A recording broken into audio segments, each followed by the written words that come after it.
যতই বড় হয়ে যাই না কেন মনের সেই বাচ্চা ভাবটা তো থেকেই যায়, তাই না?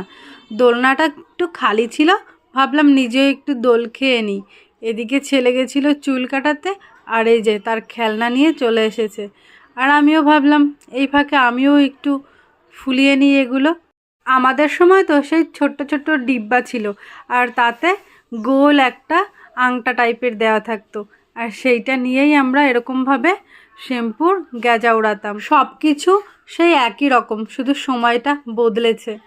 তো এখন সব কাজকর্ম করে স্নান করে ফ্রেশ হয়ে রেডি হয়ে ছাদের উপরে চলে এসেছি। তোমাদের দাদাভাই দেখো কাজ করছে। খাট অনেক দিন আগে বানানো হয়ে গেছে, কিন্তু রং করা হয়নি। তো তোমাদের দাদাভাই রং নিয়ে এসছে। তো প্রথমে একটা খাট ট্রাই করছে কালার করে কেমন হয়। আর ভাবলাম এই ফাঁকে কয়েকটা শর্ট ভিডিও করা যাবে আর রিলস করা যাবে। তো চলো দেখা হচ্ছে নেক্সট ভিডিওতে। টাটা।